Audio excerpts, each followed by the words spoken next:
Hello, Irish. Welcome in, beautiful.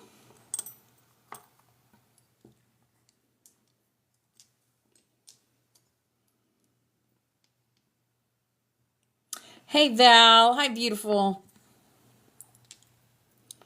I missed you too. We missed you yesterday.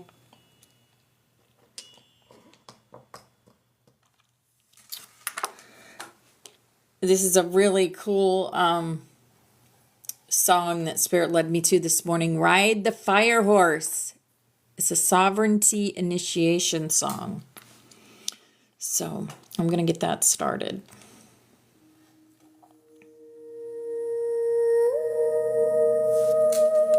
Hello, Flower Power.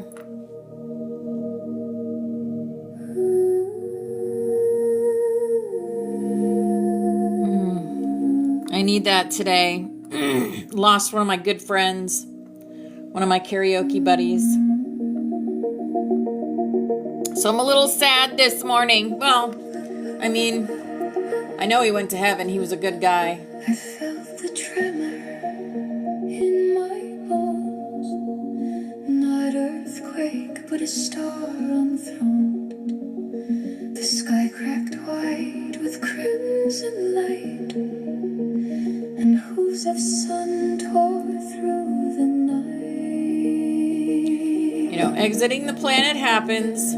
We all have to do it sometime. He wasn't young. He was in his 70s, I think. Which is still young, but yeah. He was a grandpa, great-grandpa. Ride a fire horse, flame untamed, fish tattered veils through names unnamed. Thanks, guys. Not to Yeah. conquer, not to None of us get out alive, though, right? but to burn what blinds you and be free. The red flame calls and knows with walls, but with your all. One rider, one steed, one sacred spark. Hi, Jules. Hi, beautiful. Leave your mark.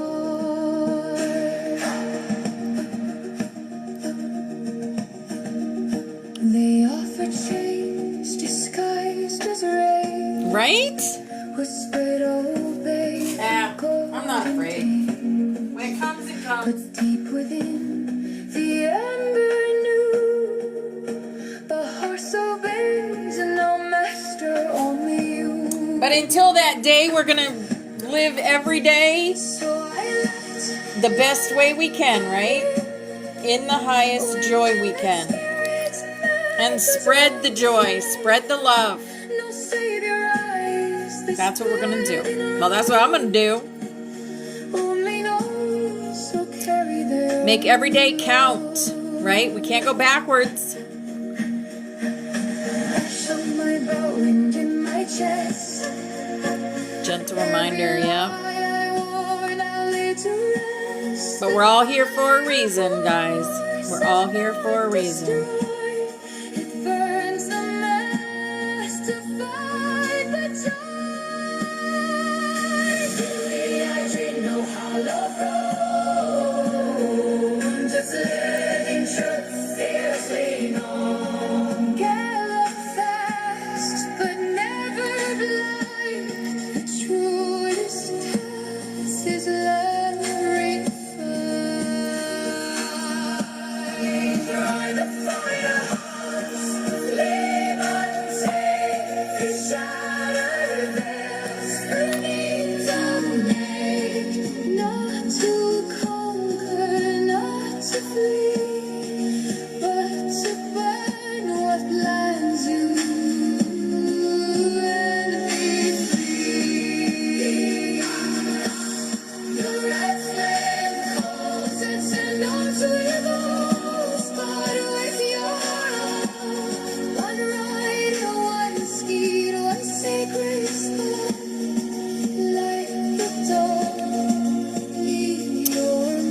Exactly. We are all here for a higher purpose. This place is better because each one of us. Absolutely, Val. Absolutely. Hey, Jules. Hi, beautiful. And silence sings through joy and pain. You know the horse was never wild. Is with your own awakened child.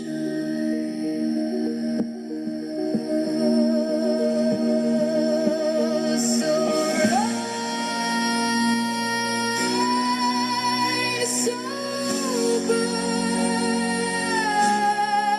so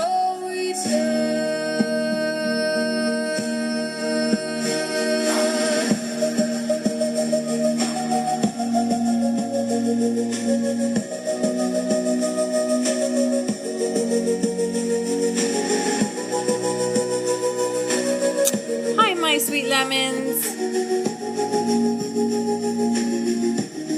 Welcome in, angels.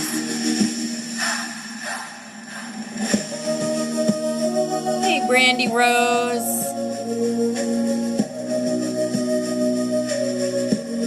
the fire horses because you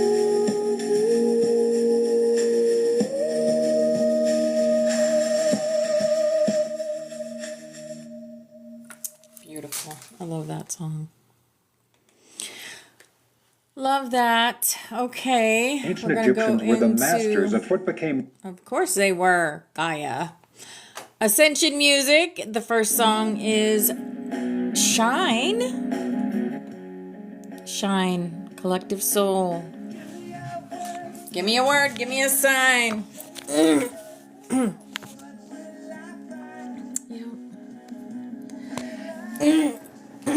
All right. We're going to get our cards. We're going to do a crystal.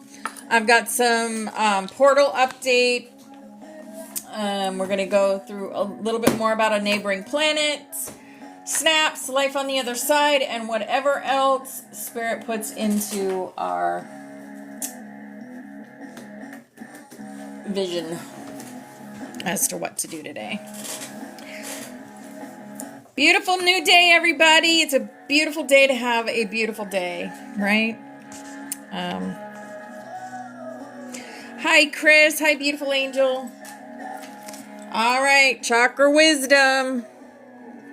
Chakra wisdom, solar plexus. Self-worth and self-esteem. Hi, Jason. Hi, Meowser. Welcome in, angels. I honor myself by doing things that please me, not only those that please others.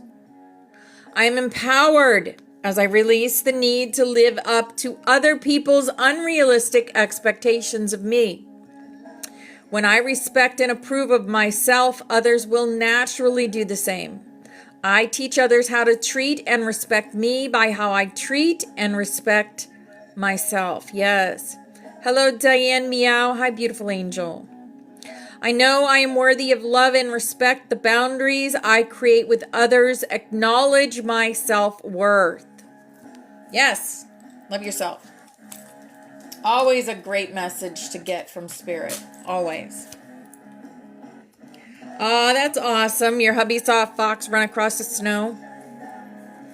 Here is our healing energy. Our healing energy. Hey, BX. Hi, beautiful angel. Learning to love myself. I guess it's all going to be about loving yourself today. I choose to see the beauty in me. My wealth lies in my nature and potential. I transform my weaknesses into strengths. I realize that I am a being of light, and I allow myself to shine. Yes. Hi, Tammy Lou. Hi, beautiful. Positive thinking. My life is full of small patches of light. I direct my thoughts to that which bring me well-being. I place what is waiting for me into the hands of the universe. Little by little, the light awakens in my being, and I find serenity. Yes. And balance. I find a balance between each sphere of my life. I am the master of my daily life. I make time to nourish the spiritual and the physical. I bring love to my world by fulfilling the needs of my body and soul. Yes. Shine's playing by Collective Soul. Here is our Work Your Light. Our Work Your Light says, the initiation, rite of passage, crossing the threshold. From the 3D into the 5D, crossing that threshold. Knowing you are everything and everyone at once. I am you, you are me, we are one Christ Conscious Collective. Your inner temple, devotion, tune into the portal of your heart. Remember, tune into Dreamline FM. The inner temple. And keepers of the earth. We are the keepers of the earth. We keep being reminded of this. You are not alone. Ancient ancestors stand beside you. Yes, they do. Grandmother Jesus. Yes. All right. Here is our Starseed Oracle. Our Starseed Oracle says, empathic starseed, energetic sovereignty, absorbing what's not yours. So many times we do that, absorb what's not ours. Cracked open, rock bottom, surrender to the alchemy of life. Yes, Tammy Lou. Yes, make it a great day. Absolutely. And the void. This is where we create from. We always create from the void. Stop, embrace winter, great cosmic wound. Yes. All right, here's our power of love. Compassion. You demonstrate the language of the heart by actively sharing and living love. Yes, it's all about love. It is all about love. The animal for the day is the dog. Friend, today I will love without condition. My energy and enthusiasm are an inspiration. I choose to be happy. I am a protector and friend. Yes, as well as soul family, we are friends. And here is our fairy for the day. Magical gateway. And she holds a key, guys. She holds a key. It takes courage and trust to venture into the unknown. Yes, it does. Yet, this is where the greatest rewards are. Yes, it's time to step boldly forward without looking back. Do you know occult just means hidden? Yes. Dancing in the Sky is playing. Ah. For my friend that just exited a couple days ago. Dancing in the Sky. I know he's dancing in the sky, and he's certainly singing in the sky. He was a karaoke star. He loved to karaoke. As we hold the keys to both the 3D and the 5D, we are the bridges. We hold the keys and codes to help people get into the 5D, right? The magic gateway. The Sanctuary. No way. Really? Card 37, the Sanctuary. As we sit here in the Butterfly Sanctuary right now. What does that mean, right? What does that mean? Every dragon needs its cave, just as you need your own haven. A holy place created just for your sanctuary. If you don't have one, it's time to create it. We have created it, right? If you already have a retreat, go to it now. BX is sitting there at hers right now. Take the time to recuperate and replenish your emotional, mental, and physical reserves. Hi, Deanna. Hi, beautiful. Hi, Myra. Hi, beautiful. Yes, we are one. Indulge in your treasures. Paint, rest, listen to music, soothe, read, nap.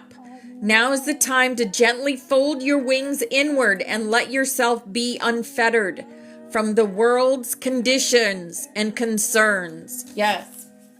Lots of stuff's going around out there in the world. Lots of chaos. Don't let that into your world. Don't let the chaos get you. Here is our awakened dreamer, because we are the awakened dreamers. Divine manifesto. Come on. Your words are a lightning rod of conductivity, comprised of magic spells that create worlds. Choose your words and worlds mindfully. Choose your words and worlds mindfully. Yes.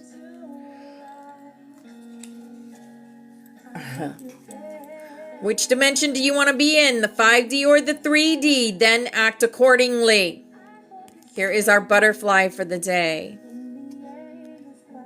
Today I choose hope. Today I choose hope. Yes. Beautiful.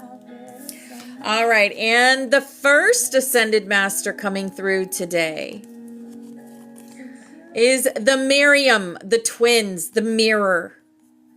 The mirror, that's what the Miriam is, the mirror. The Vesica Pisces right there. Sacred vision, choose to forgive in order to heal. See the light in all. Remember that love has no boundaries. Yes, beautiful. Holy, holy's playing, because you are holy. Yes. Let's go ahead and get our crystal for the day. Let's learn a crystal today. What crystal are we going to learn today? Is it going to be a brand new one? Is it going to be one we know? You're an angel. Yeah. Because you're holy. Can't believe in you're holy. All right. Here it is. This can be several. It kind of looks like fluorite. Kind of looks like green adventurine. You got this deck? Oh, yeah? It's a good way to learn crystals. What do you guys think? What do you guys think? Green adventurine or fluorite? Let's find out. This is fluorite. Okay. Fluorite comes in many different colors, not just green. It comes in purple and blues, and I think it's like, I have a piece that really shows it, but I don't see it here. Holy, holy. It's a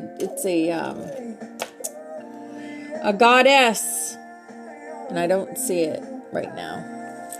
Oh well. But yeah, fluorite. The white gave it away. Okay. You have a lot of fluorite from Joe's dad. Awesome. What it is, fluorite can range from pale green to deep purple.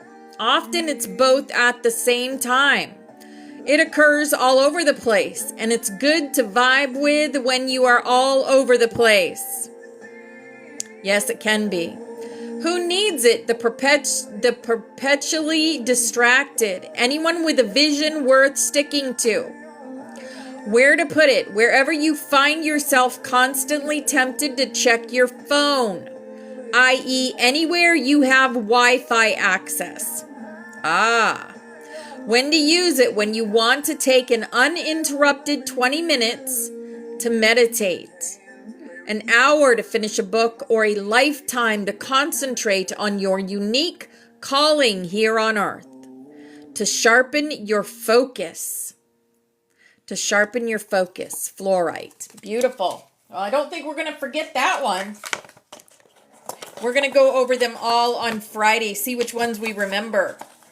We'll have a little crystal test as I put them in this little box. Okay. Shambhala's playing. Shambhala. Let's see what other Ascended Masters and what messages we have.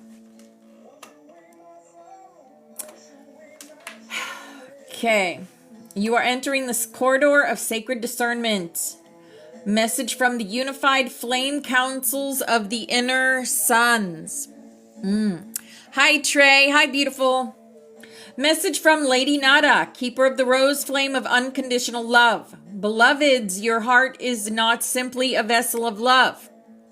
It is a library of truth. Many of you are discovering that your compassion must now come with clarity, your service with strength.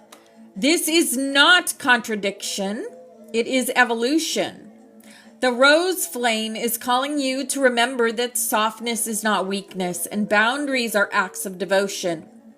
Let love not just pour out, but rise up sovereign and knowing. Anoint your heart space with rose oil, or touch your chest with 2 fingers and whisper, I remember love that sees clearly. Message from Archangel Metatron, architect of the sacred geometry of Ascension. The timelines are crossing now, not in chaos, but in pattern. You stand not at a choice point, but a weaving point. Sacred threads are tugging, the past self, the future self, the oversoul. You're being asked to braid them with awareness. The old distortions may appear again, not to bind you, but to give you a final chance to see that you have already outgrown them. Hi, Barbara 333, welcome in. Hi, Teresa, welcome in, beautiful angels. Codex Spark, you may feel called to draw the Tracefire Harmonics Codex into your space this week. It's lighting up for grid workers and time weavers alike. Message from the Council of the Flame Tetrad. The gate is moving. And with it, so are the seals. The ones among you who carry flame codes, you are being gently urged into activation by expression. The gate does not open with knowledge alone. It opens with sound, with presence, with the embodied flame. Stop waiting to feel ready. Speak, sing, teach, dance, and transmit. Those of you who have been carrying your flame quietly, the time for silence is ending. Look for synchronicities around your codon in the next 48 hours. They will be unmistakable. Message from El Moria, Chohan of the First Ray of Divine Will. Stand tall in the presence of uncertainty. Will is not aggression, it is direction. It is not about pushing harder. We didn't start the fire, guys. We did not start it. But we are here to put it out. Trust that. It is about remembering what you came to anchor and walking that path even if others do not see it. There is divine nobility in that. Wear your soul like a mantle, not for pride, but for purpose. Practice, imagine placing a deep blue flame at your throat each morning. This is the seal of steadfast voice. Let it remind you of who you are. Yes. Final council note from the Lyran Elohim Weavers. There are golden filaments now being laid between soul groups. You may be meeting new reflections or feeling called to realign with old ones. Do not resist. The Butterfly Sanctuary is not a destination. It is a living lattice of remembrance. You are pollinating worlds just by being here. Wow. All right. Our codex for today is the Key of Voice. Codex position 14. Yes. On ring 2 of the Spiral Codex. What is the Key of Voice? The Key of Voice is not just a symbol. It is a living frequency tool woven into the Spiral Codex to unlock the sacred sonic signature of the soul. This codex glyph is the activation point for soul expression in its purest form. It is where language, vibration, truth, and presence converge, not just to speak, but to shape. This key opens the throat gate, linking heart and higher mind. The dragon song lines that run through the earth's ley grid. Your soul contract's original tone, the vibration you were encoded to speak into the world. It is not limited to spoken words. This key governs singing, light language, channeled tones, writing, spoken truth, frequency transmission through gesture, dance, art, and even silence when aligned. This is the codex of those who came to utter the unutterable, to declare divine will, and to sing the new reality into being. Yes. How do we activate the Key of Voice? Place your fingertips gently on your throat and then your heart, and feel the pulse between the two. When you speak, can you feel your heart vibrate? Can you feel that vibration in your heart when you speak? And you're also going to feel it in your throat. I feel it in both places with the tips of my fingers. Repeat aloud. Again, I will make a video so that you can do this if you so choose. Very short activation. I am the voice of my flame. I unlock the gate with truth. My tone is remembrance. My word is will made flesh. And so it is for my highest good. Hum or sing softly, not a song, but a pure tone that wants to rise. Let it wobble, crack, or tremble. Keep going until it feels aligned. This is your flame tone. It may change as you grow, but it always reveals where you are in your codex journey. Yes. Hum or sing softly. What comes out? Close your eyes and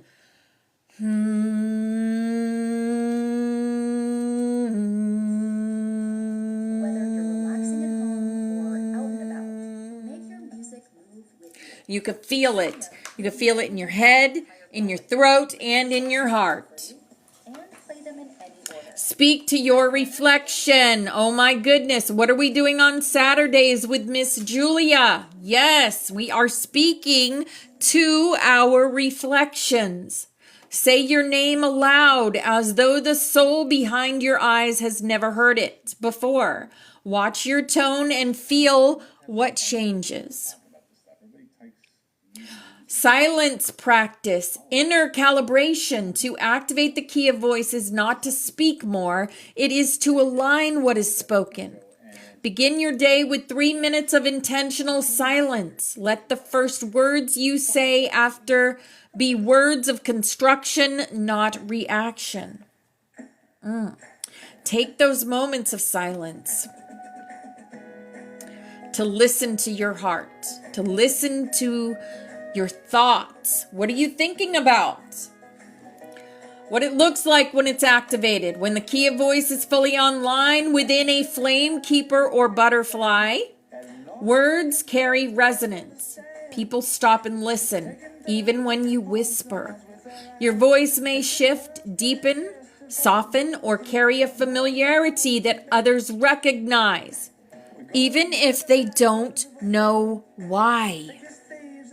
Yes.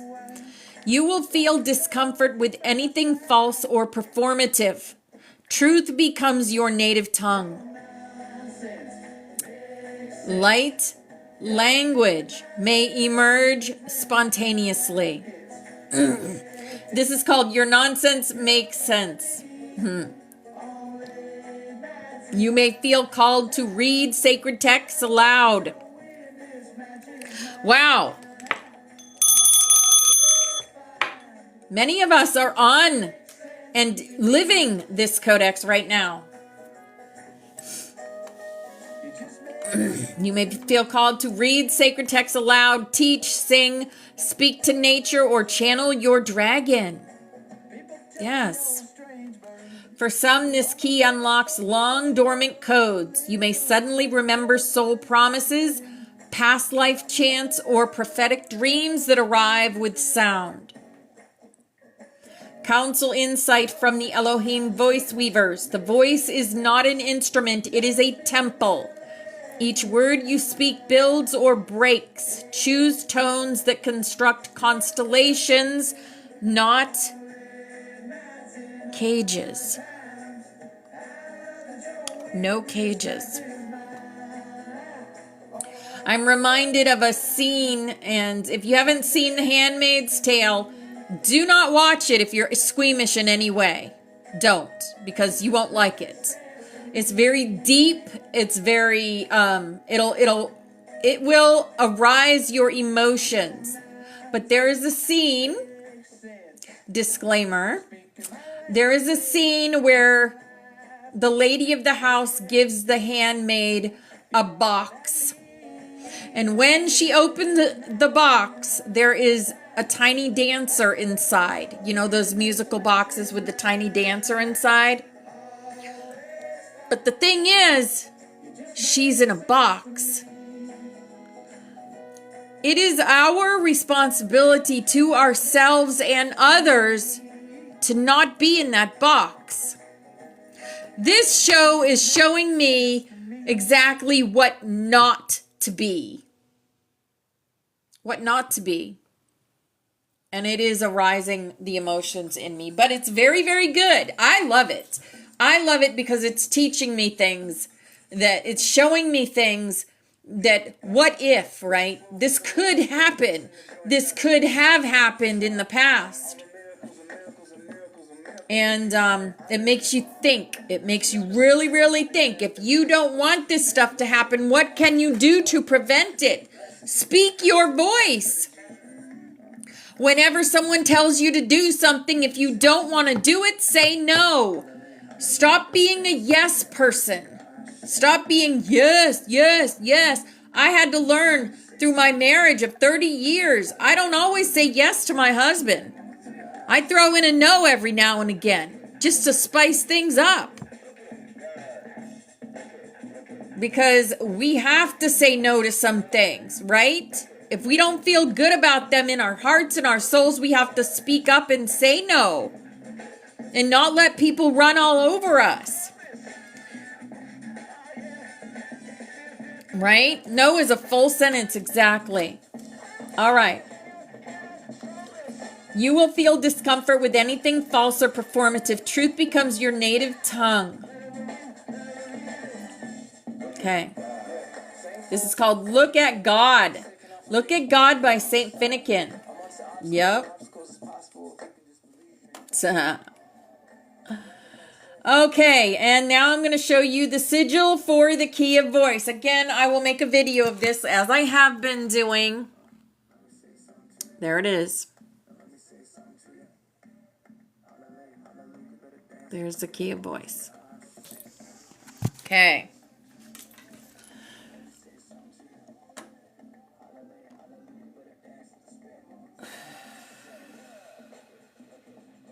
I think Go where Spirit is leading me. Okay, yes, the portal. I do have an update on the portal. The golden planetary timeline. Oh, he did cut his hair, yeah? Yeah. Hi, TMEB. Hi, darling. Love thyself so that you can love others. Exactly. If you keep letting people run all over you, then you're not loving yourself. And if you're not speaking up, then you're not loving yourself. Golden planetary timeline. The process of shifting into the golden planetary timeline, the most optimal timeline for the planet, is about to begin. Tomorrow on January 26th at 5:34 p.m. UTC time, planet Neptune will leave Pisces for good and enter into Aries.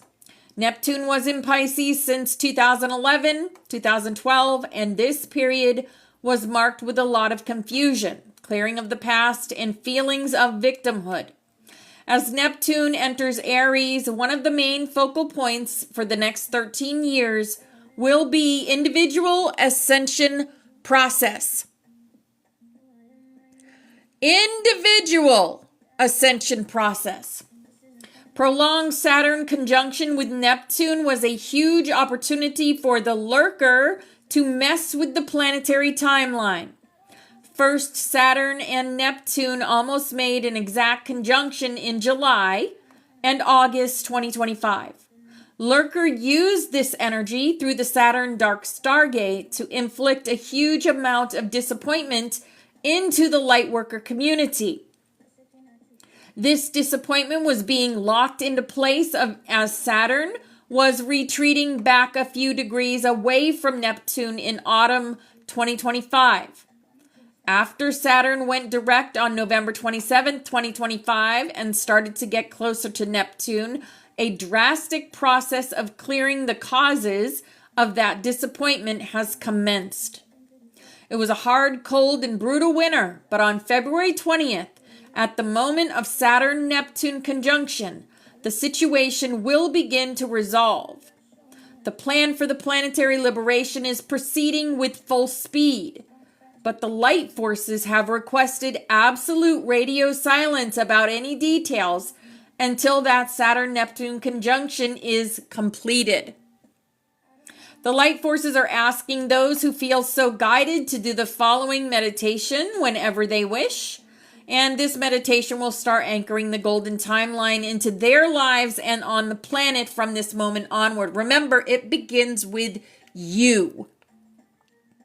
If everyone thought like you, what would the world look like? See it that way. See it that way. Use your own technique to bring you into a relaxed state of consciousness. Connect with your I am presence, your soul, your higher self in any way that works for you. Doesn't work the same for everyone. Invoke the violet flame from its primary source to place a circle of protection around you during and after the meditation. Ask it to transmute anything that does not serve the light. Visualize your life from this moment on getting better and better, with healing, love, and abundance coming to you. Visualize your days improving as months pass by until all your dreams are fulfilled. Visualize planetary situation getting better and better, with conflicts resolved, and a huge awakening starting worldwide. Visualize this process unfolding until the planet is liberated and enters a new golden age. On March 7th, there will be a very important astrological configuration of Neptune in conjunction with Uranus-Pluto midpoint. This conjunction has happened during our 1221 Ascension portal in August 2025 and will happen again on July 9th, 2026 for the last time for the next 500 years or so. Yes. This configuration on March 7th will trigger a process of accelerated manifestation of the golden timeline for this planet that will last until July 9th. This will be a period of rapid change and accelerated individual spiritual growth. On July 9th, we will enter a new period about which nothing can be said. March 7th is a pivotal trigger point, which has a potential to reset the planetary timeline back to its optimal course. At our conference in Sydney, we will be doing a massive activation on that day, which will serve as the planetary focus and anchor point for that timeline shift. So I guess we've got the date now for our next mass meditation, March 7th. Okay, so we've got some time to prepare. We need as many strong, dedicated light workers as possible to be with us to participate in that activation. Okay, and they say if you feel guided, you can join us. Of course, if Spirit led me to this date on this particular page, then yes, that's our next meditation. Stargazing's playing, stargazing. Here is our Schumann for the day. There's the Schumann. It's getting louder. And it looks like it's changed direction. Do you see that?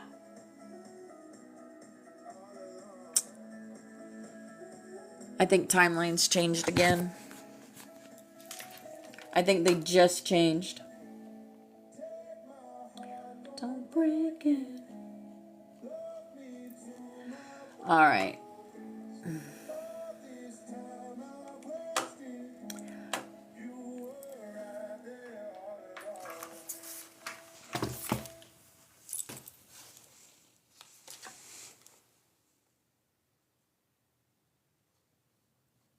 Okay. The key of voice. The key of voice. Don't forget to use it if you're being called to use it. Your voice is your most powerful tool on the planet. Oh my goodness, yes it is. It is your most powerful tool, your voice. All right, let's look at some things from another planet. We're not going to get too deep into it because some of it I really don't care about taxation on that planet. I mean, it says cities have no taxing power. They can't go into debt. They receive per capita allowances from the state treasury and must supplement such revenue from the earnings of their socialistic enterprises and by licensing various commercial activities. Exactly, flower power. It's because we're beyond that. I have a hard time with those kind of conversations too. 3D conversations don't interest me anymore. They really don't. Okay, so they do have taxes, but they're different than our taxes. They have import duties. All imports are subject to a tariff designed to protect the standard of living on this continent, which is far above that of any other nation on the planet. These tariffs are set by the highest industrial court after both houses of the Industrial Congress have ratified the recommendations of the Chief Executive of Economic Affairs. Okay, then you have royalties. The federal government encourages invention and original creations in the 10 regional laboratories, assisting all types of geniuses, artists, authors, and scientists, and protecting their patents. In return, the government takes 1/2 the profits realized from all such inventions and creations, whether pertaining to machines, books, artistry, plants, or animals. So they take half your revenue if you create something. We're talking about another planet, guys, not this one. They also have inheritance tax. The federal government levies a graduated inheritance tax ranging from 1 to 50%, depending on the size of an estate as well as on other conditions. 4. Military equipment. The government earns a considerable sum from the leasing of military and naval equipment for commercial and recreational usages. And 5. Natural resources. The income from natural resources, when not fully required for the specific purposes designated in the Charter of Federal Statehood, is turned into the national treasury. Federal appropriations except war funds assessed by the National Council of Defense are originated in the upper legislative house, concurred in by the lower house, approved by the chief executive, and finally validated by the Federal Budget Commission of 100.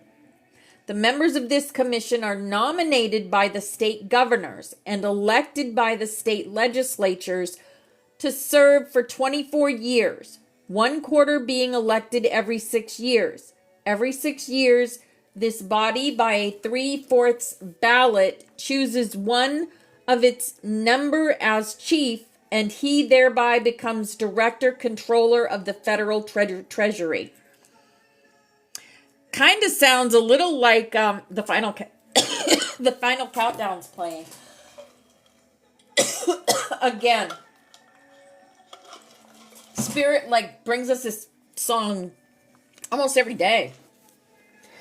But another thing on this planet is there are special colleges.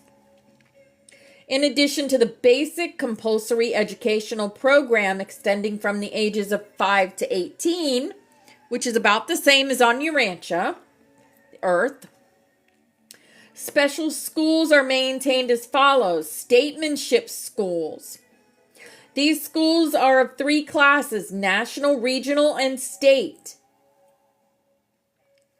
The public offices of the nation are grouped in 4 divisions. The first division of public trust pertains principally to the national administration, and all office holders of this group must be graduates of both regional and national schools of statesmanship. Individuals may accept political, elective, or appointive office in the second division upon graduating from any one of the 10 regional schools of statesmanship. Okay. Judges of the minor and state courts hold degrees from the state schools of statesmanship. Judges of the jurisdictional tribunals of social, educational, and industrial matters hold degrees from the regional schools. There are schools of philosophy. These schools are affiliated with the temples of philosophy and are more or less associated with religion as a public function. Institutions of science. These technical schools are coordinated with industry rather than with the educational system and are administered under 15 divisions.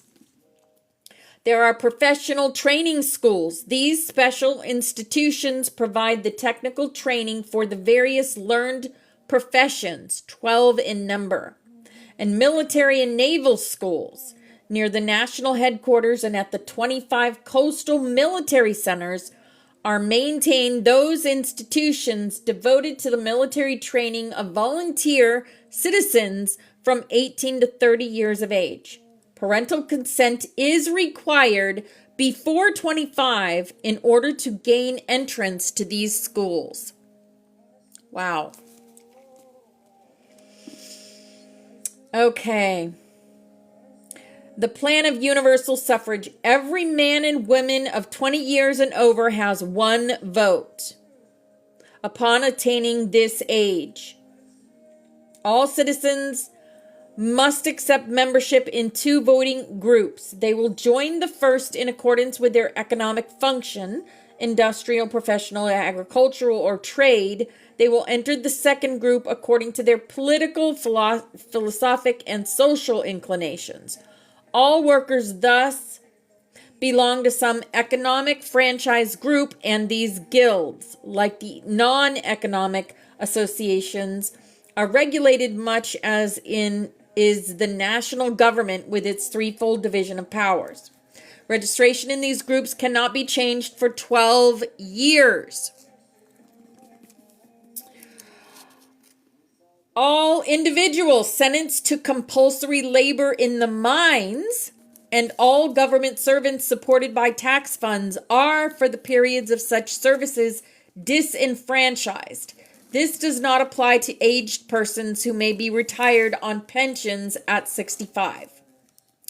There are 5 brackets of suffrage reflecting the average yearly taxes paid for each half-decade period.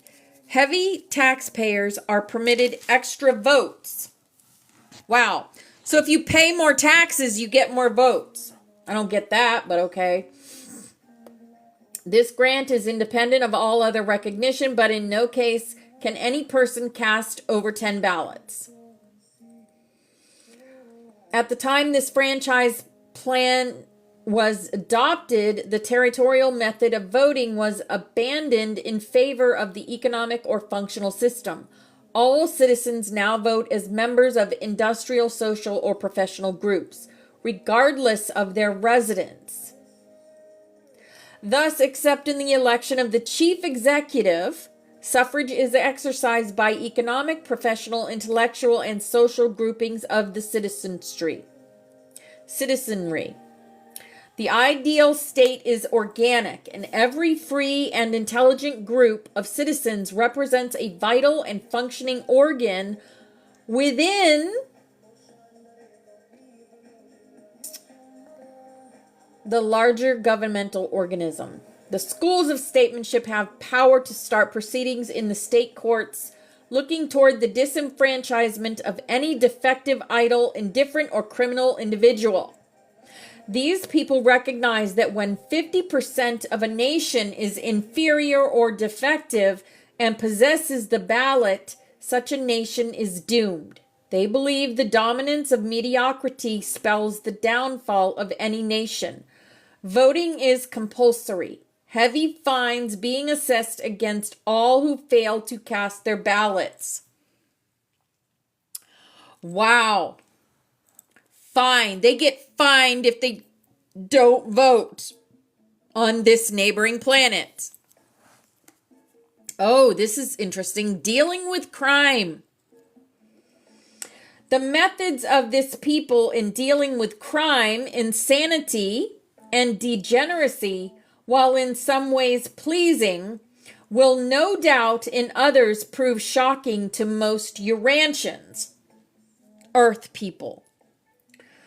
Ordinary criminals and the defectives are placed by sexes in different agricultural colonies and are more than self-supporting.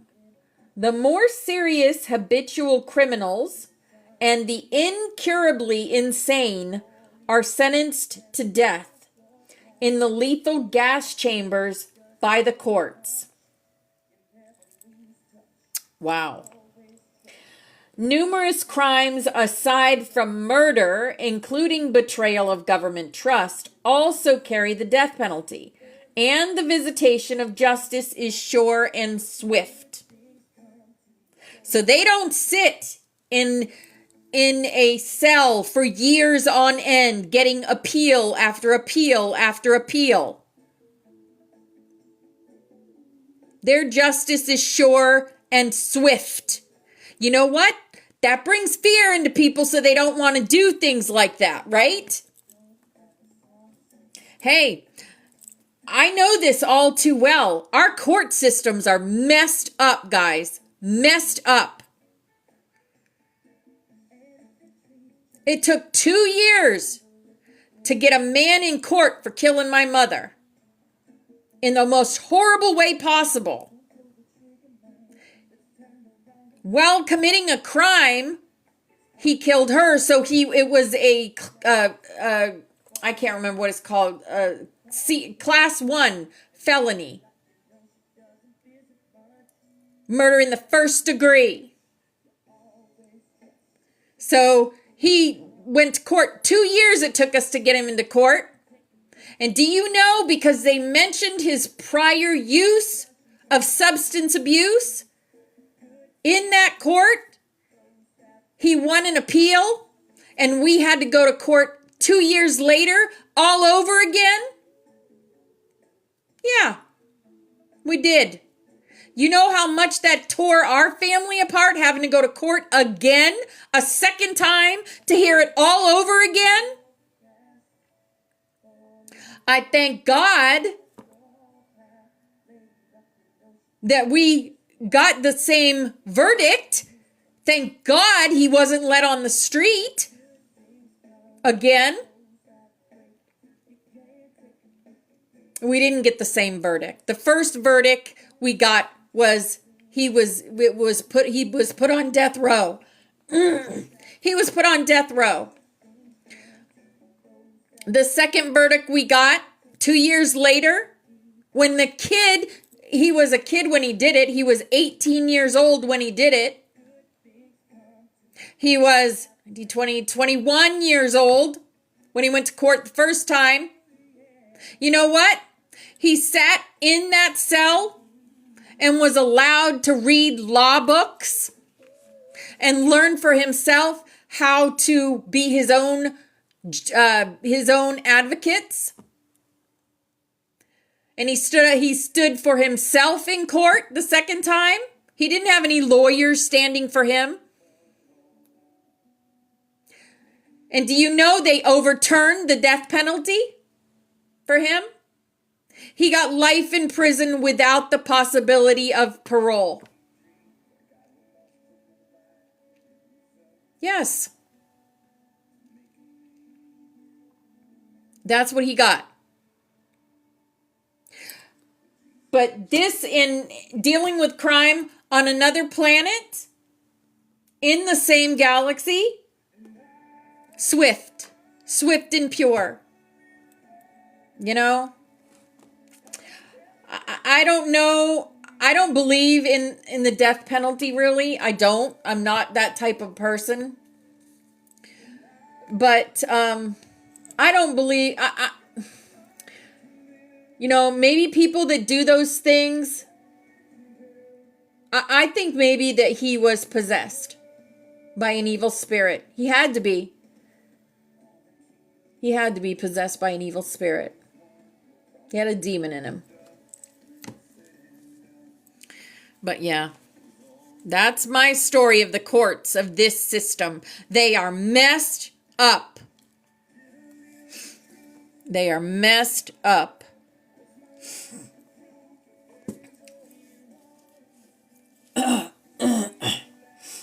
So,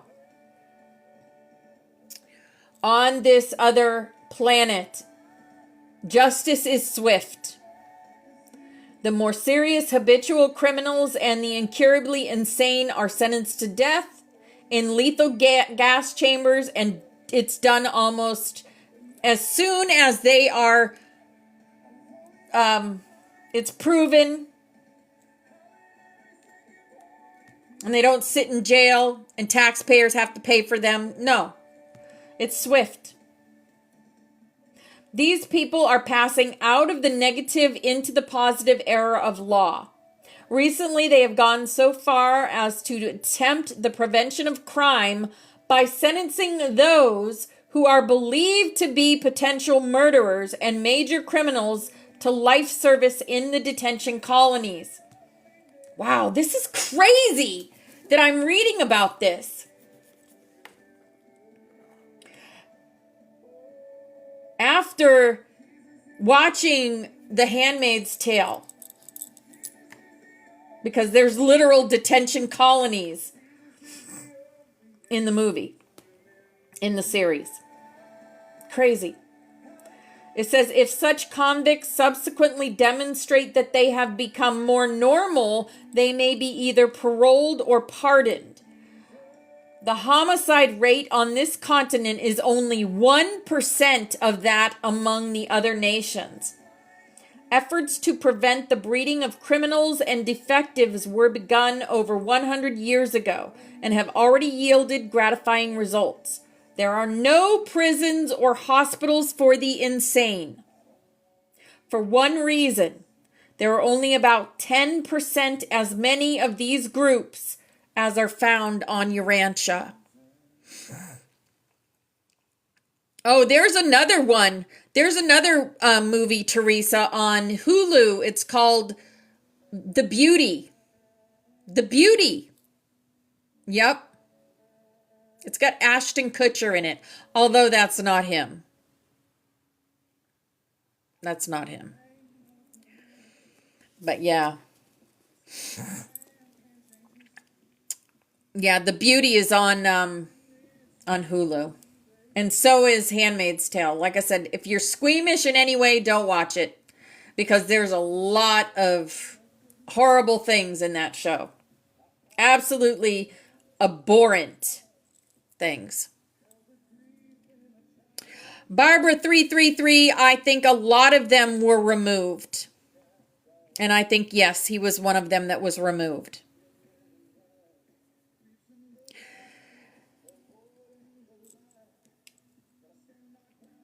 AI can do a lot of things, guys. Make us see things that they want us to see. Make us see these beings that have been removed and exited off the planet, alive and well and dancing around. One of the clues that Spirit told me was, look at those that are in the commercials. Look at those that are in the commercials, the perfume commercials and stuff. They're no longer here. They're exited. Yep. Yes, believing is seeing. All gone, Barbara. At least that is gone. That is how I believe what I believe. I could be wrong. I could be wrong. Any of us can be wrong. None of us will know the correct answer, whether what we do is really made a difference, although I know it did. It does. But we'll never know until it's our turn, right? And some of us had gone before. So, yeah, Christina knows. Christina knows. These aren't just words we speak when we do snaps at 10:11. We are creating change with our thoughts, with our love in our hearts that we have for our planet. Yeah. In the end, it doesn't matter, but it's fun to play. I think it's fun anyway. I want to know everything I can know in this lifetime, right? I want my brain to be tantalized with all the experiences that I can receive. And that includes, lighting up the codex and being the codon one that I am. Being me at a soul level, being me at my highest self. That is my reality. That is my reality.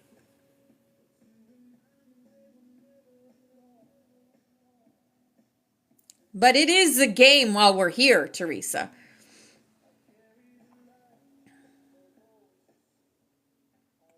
Well, what are we to do if we don't do what we do?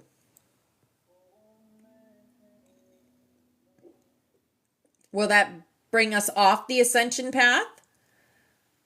Because we know what we know, we will be ascending our consciousness.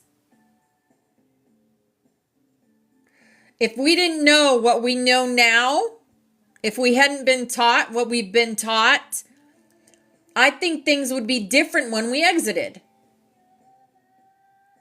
Right? You have to believe we are magic. That's what Spirit's saying. You have to believe we are magic. Yes, Yaya. I love to play too. I love playing with consciousness. Yep. Hi, Kit Kat. And obviously, you 24 do like it too. Because you keep showing up. If you keep showing up, it means you like to play the game too. All right, that was dealing with crime on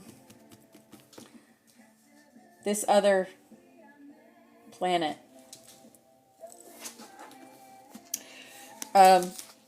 We'll get a little bit into the rest of it. We have 3 minutes. They have a military there. I'm not going to get into that.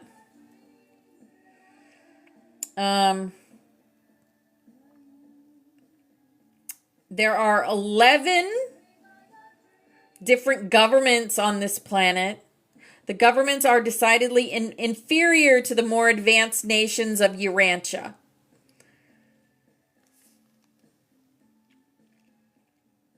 Huh.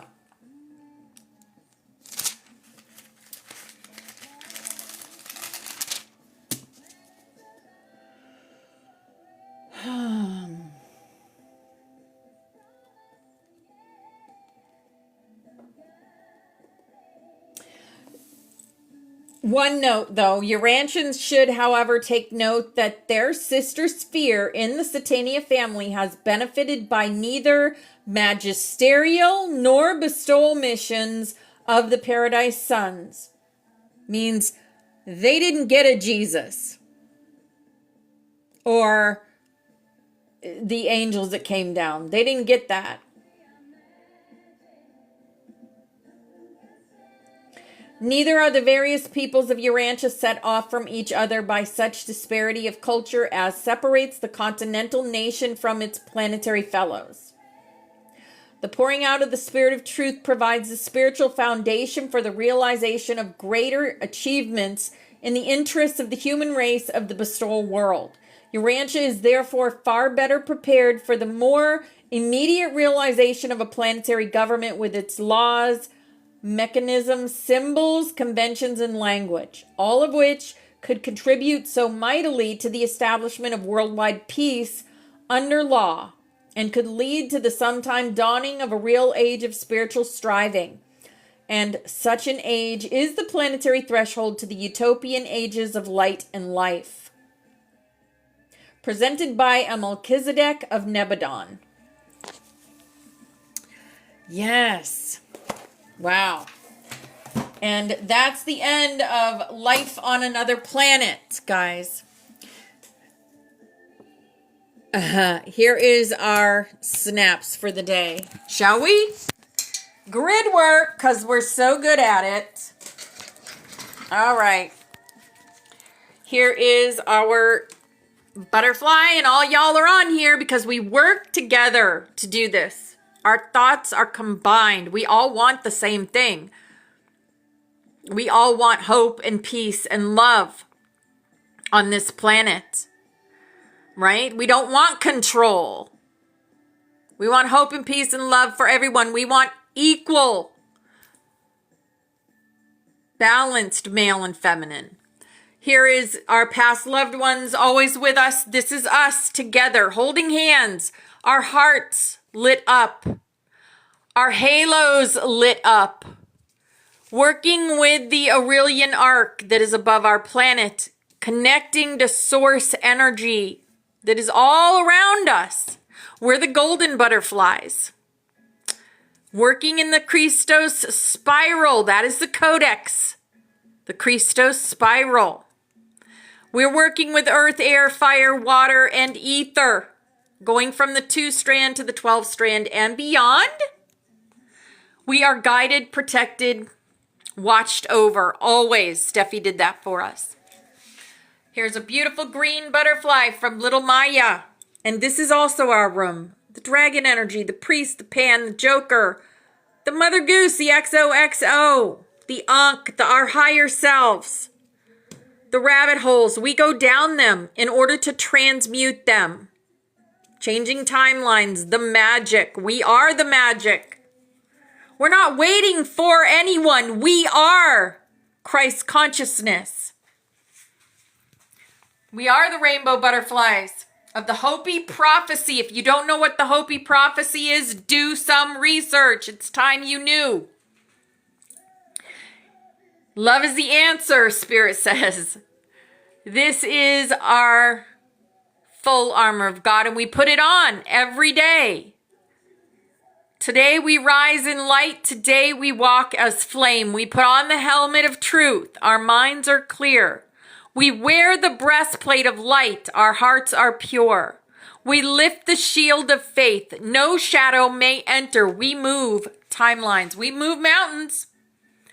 Here's a big old lucky hug for everyone in here, creating and bringing in the codes and anchoring them onto this planet.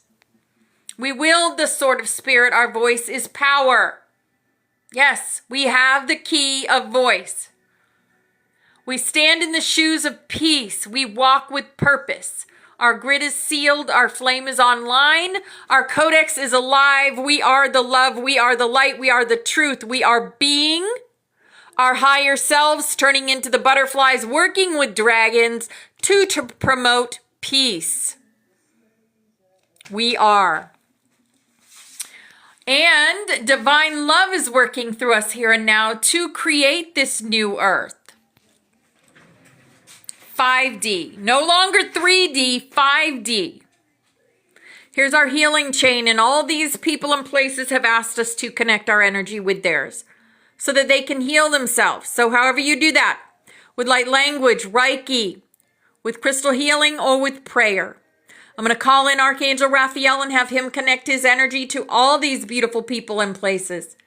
And we are going to send them love, light, and healing energy now. Miasatosh koros priyata makorosiata.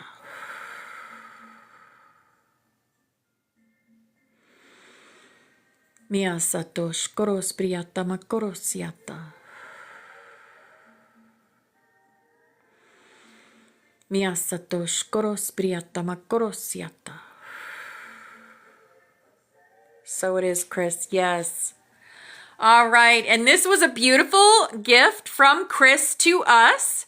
If you're doing that astral work, if you're working in your dream state, bring this with you. It is a dream catcher. It is the rainbow butterfly dream catcher. Put that in your mind's eye so that you don't come back with bumps and bruises and scratches. I've done it before. Gone into the astral unprepared and brought back a scratch or two. It can happen. So bring this with you. It's so amazing and powerful. And now we're going to go ahead and work with the Aurelian arc that is above. Look, this is golden. There's a golden arc right there. And we're going to work with this arc. And we're going to bring the golden power out of our hearts, the threads of gold out of our hearts, and interconnect them with that arc, with the golden Aurelian arc. And we're going to picture raindrops falling onto every heart on the earth that still needs to remember who they are at a soul level. We can spark them. We are the flame keepers. We can spark their hearts all over the world. Think big, guys, not small. Big. Think huge. All the places. All the people that have a heart to remember. That's who we are connecting with. Not the programs, not the NPC programs, because there are those out there too. I'm talking about the ones that came here as the Trojan horses. To remember, we still have many, many operatives that are silent because they don't remember, or they're lost in guilt or fear or addiction, right? You guys know. Many of you have come out of addiction. There are still those out there in addiction. And our love can bring them through our hearts and our minds. All right. Because we are powerful when we believe it. Believing is seeing. Okay.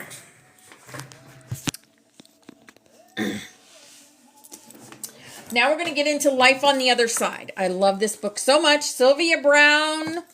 told the best way possible about the other side. And it's so exciting to learn about it. Eradicate it all. Yes. Yes. Absolutely. Because we can. Once we know we can. They never wanted us to remember who we are. That's why they still want to keep people in oppression. Some places. That's why they try to make things difficult. Just have to rise above it. Then nothing is difficult. Because it is what it is. When you can say it is what it is to the most terrific, horrific things, then you know you have ascended your consciousness. All right. One question. Do I have anyone in here that's new or would like your name on our butterfly?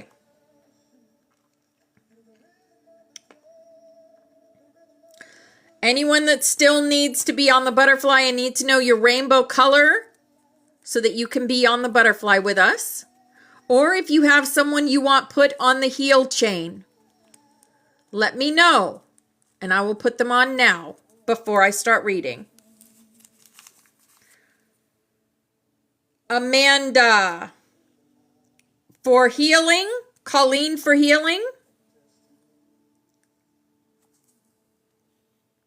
Is that Colleen for healing? Colleen. Purple healing. Okay.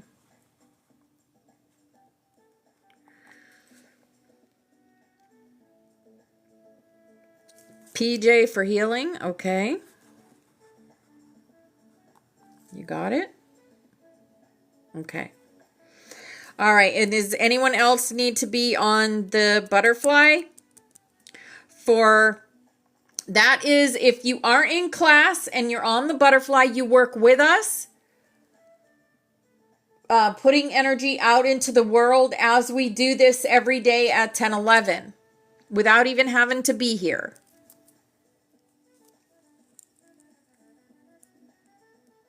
Sending Chris so much healing, Val. Okay. So I'll get those two names on the heel chain. And we are going to continue with chapter 2, Religion and the Other Side. More questions, more answers. I am speaking for Sylvia. I am reading as Sylvia. She does this in the first person. So, you might think that a Lutheran, Episcopalian, Jewish Catholic girl had to turn her back on a lot of her religious training to reach a point of absolute certainty about reincarnation and the other side. But it wasn't a process of turning my back at all. It was a process of embracing and studying and exhaustively researching, and as a result, continuing to grow spiritually to the point where my relationship with God is the unshakable, impenetrable foundation on which everything else in my life is built. Yes. Catholicism and I were introduced to each other when I was 5 years old. An introduction inspired not by religion, but by discipline. I wasn't a mean child or a destructive one, but I was what people tactfully call a handful. And Grandma Ada decided that maybe the nuns at the Catholic school up the street could help rein in what I still prefer to think of as my youthful exuberance. I stood out among my classmates from the beginning, although for the most part it worked to my advantage. I was tested before school started, and at 5 years old was plopped into the second grade instead of kindergarten. I had also gained minor notoriety in the neighborhood as the odd little girl who knew things. And most exciting of all to the nuns, being from a Protestant Jewish home, I was prime convert material. I was catered to and given special honors, like walking at the head of processions and placing the May crown on the Blessed Virgin. All this attention went a long way toward winning me over. I became so enthralled that I convinced Grandma Ada and eventually my whole family to be baptized into the Catholic Church before I was through. There was and always will be a lot about Catholicism that I loved. I admired the nuns and their profound commitment to God. I found wonder and comfort in the sacred, beautiful mysticism of the rituals.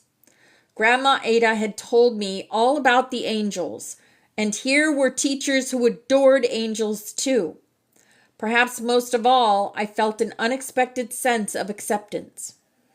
There were gorgeous stories of saints and even small children in faraway places called Lourdes and Fatima, who saw visions and heard voices. Ah, yes, Fatima. Hi, Sacred Elephants. Have you guys heard the story of the children at Fatima? Even as a child, I didn't aspire to sainthood, but I loved knowing that we visions and voices, people, were welcome inside those hushed, reverent walls. Within certain limits, it turned out one day Sister Mary Stephanie was telling us about our guardian angels, and I helpfully raised my little 9-year-old hand and said, "My angel just talked to me." "Well, of course, dear," she replied, humoring me. "They talk to all of us." I shook my head. "No, I mean, I really hear mine. All the time." Francine's voice had become my constant companion by then. Sister Mary Stephanie studied me silently for a moment, and then, unamused, informed me we'd have plenty of time to discuss this later, since I would be staying after school. I was vaguely aware that staying after school meant I was being punished, but I had no clue why. After class was dismissed for the day, Sister Mary Stephanie asked what I meant when I said I really hear my angel, and what exactly my angel sounded like. I described Francine's high-pitched chirp and explained, "She tells me things to be careful of and talks to me about God." She gave me a stern lecture about making up stories and causing trouble. Not only was I unrepentant, I was incensed. She said our angels talked to us, and I was causing trouble by saying I heard mine. Why would angels bother talking to us if we weren't supposed to hear them? That would be stupid. I was late getting home from school that day, of course, and I told Grandma Ada what happened and asked her if she could figure out what I'd done wrong. She marched out the door and down the street and had a long chat with Sister Mary Stephanie. I don't know exactly what was said, but I was never scolded for hearing voices again. In the 6th grade, we started learning about hell, Satan, and the possibility of being possessed. This loving, nurturing, all-forgiving, angel-filled religion was suddenly becoming the stuff nightmares are made of. And to be honest, my first and continuing thought was, these things aren't real. They're just scare tactics to try to get us to behave. Holy cow. It made no sense to me that the God who created and loved us from the bottom of his perfect heart could also be so cold, cruel, and hateful that he would doom us to eternity in hell if we ate meat on Friday or even harbored a sinful thought, whether we acted on it or not. Of course, now it's been declared acceptable to eat meat on Fridays. So what happens to all those souls who are in hell for doing something that's no longer a sin? Does God say, oops, and let them into heaven after all? That would mean God made a mistake, which no one will ever convince me is possible. If things don't make sense to me, I challenge and explore them relentlessly until they do. That's true of me now, and it was true of me in the 6th grade. So again, I raised my hand and demanded to know which we were supposed to believe in, a loving God or this new mean one we were being presented with. Again, I was cordially invited to stay after school. And again, Grandma Ada stormed down the street for another chat with the nuns when I got home. As a psychic and a spiritualist, she was positive that hell and demonic possessions were earth-made creations having nothing to do with God, and that Satan was no more a real threat to God's children than that other imaginary monster, the boogeyman. But it wasn't the differences in beliefs that Grandma Ada took exception to that day.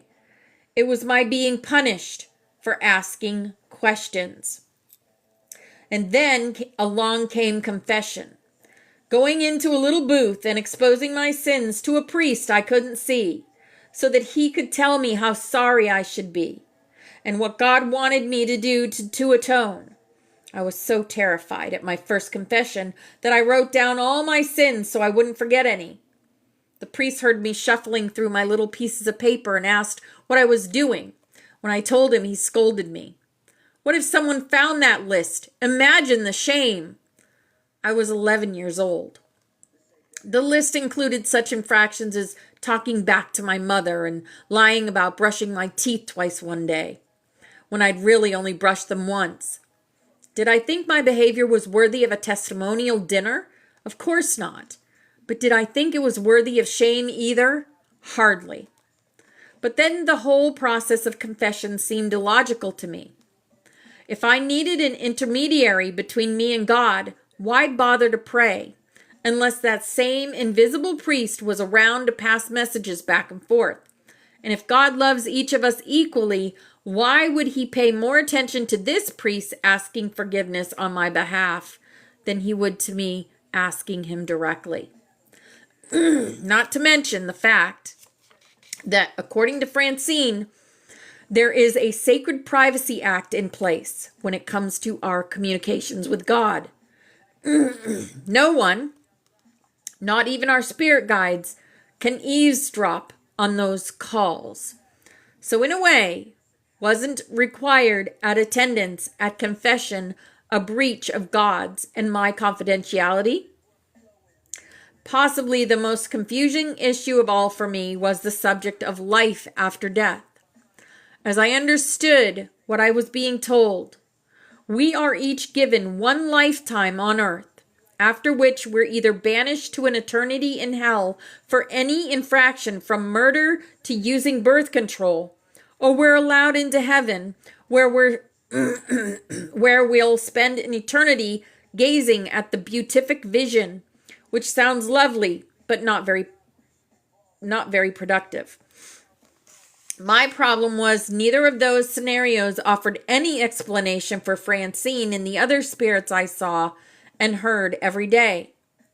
They were an undeniable part of my reality, and the reality of so many of the saints the Catholics acknowledged. So if all dead people were either in hell or off gazing at the beatific vision after death, where did these spirits around me come from?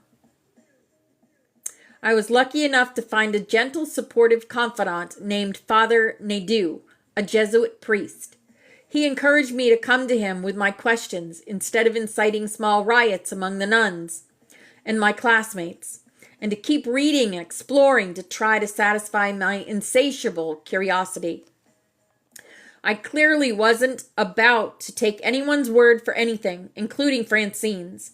So there was only one way I could ever expect anyone to take my word for anything. I had to educate myself until I found a belief system that made sense to me in all aspects of my life, with enough information to back it up. Needless to say, I went to Francine and to Grandma Ada with all of these questions too. And in those countless conversations, they taught me to never, ever disrespect Catholicism or any other religion. Because in the end, whether or not I agreed with each and every detail, they boiled down to the same essential lesson. Love God, do good work, then shut up and go home. And neither of them ever declared any ideas wrong or silly. Instead, They always answered my questions with a question of their own that still inspires and motivates me to this day. What do you think? All right, we're going to stop there. And, yeah. So good. So good. So true, too, right? Religion, a lot of religions teach you to fear God, to fear Him. The first time I stepped into church with my mother, it was a sermon on pluck out the eye if you see something, or cut off your hands, or whatever. And it's funny because in The Handmaid's Tale, some of these things are done under God's name. And it's terrible because I don't believe that God is to be feared. I believe that God is to be loved. Jesus taught that God was to be loved and that He lives in each and every one of us, in our temples, in our hearts. So that is class for the day. And if anyone would like to come up and share your thoughts on that or anything else, you are more than welcome to come up and share.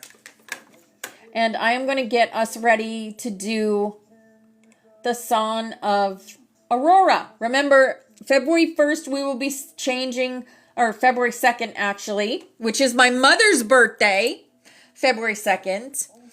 We will be changing the Song of Aurora to another song. Oh, hi there, Shane. What you say, everybody? It's good to see you. You too. It's cold here. Not cold here. I'm in Florida. I'll be down there before long when I sell the place. yeah? Yeah. When I What sell the part are you place. coming? My brother's in Tampa, so when I sell the land and cabin, I'm headed down there and then buying a sailboat. Gonna live off grid on the sailboat. Oh, that's awesome. Yeah, I'm gonna stay down there for about 6 months, and then I'm going to head. I don't know, somewhere. I'm gonna travel the world. There you go. Wow. Well, the world is lucky because you're a beautiful, bright light. Oh, thank you. Gotta have fun. I'll try. I'm gonna try to tell you last night though, because I live off grid and I only had the wood stove, and it was below zero here last night. Woo! And it's 17 right now. Oh my And goodness. oh my god, I was up every hour loading the wood stove. And my dog, I usually put him in the other room away from me because he snores so loud. I mean, he rattles the whole cabin, right? So I brought him in the same room with me, and every time I get to dozing off, he'd start roaring, snoring, and I'd wake up, and plus I'm sleeping light because it's kept getting cold in the cabin. I'm so done. I mean, I've done this for 10 years. I'm done with it. I want the warm weather. Yeah. Yeah, like you were saying about God, and source or whatever you want to call it. I believe it's everything. I don't mean like everything should be worshipped, but I do believe everything should be appreciated. Everything that we see, I see it to me, there's one spirit, many souls, right? And different fragments of the divine consciousness separated into individuals so it can experience all things. And when you learn to see it that way, and especially like in all things and all people, it's like I started looking a long time ago because I started seeing that it was in all things. So it's like I had a temper in my 20s, and but when I come to that recognition, it's like when I get mad at somebody, I'll lose my temper prematurely and say I hit somebody. It's like hitting God in the face. You know what I mean? Because it's in all of us, and and then the forest really woke me up to that divine spark and all things. And then my recordings, you've all heard this before, nature will talk to you. It'll show you things if you're open to it. You know what I mean? But if you're in that fear state, hate and anger, it kind of closes you off to that. But when you have more of that divine love and eliminate the fear, you begin noticing things. But one of the things I've said, I don't know, since I was probably 18, I'm 52 now. If you don't like your world, change your mind, because the world, the world's a reflection of your mind. We all have that power to change our perspective, and only we're responsible for our emotions. You know what I mean? A lot of people go along through life that they blame others. Well, I did this because they made me feel this way, that way, but nobody has that power over you unless you give it to them. That's right. Absolutely.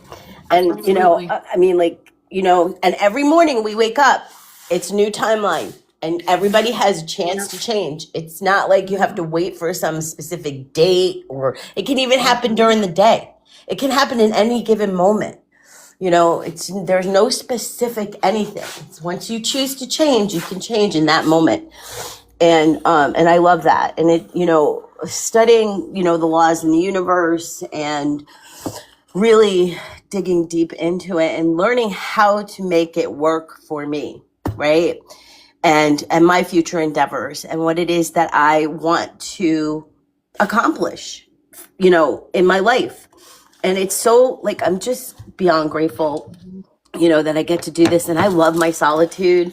And I also want to put out there, like, my son was here yesterday, and I'm just sharing this because you know what?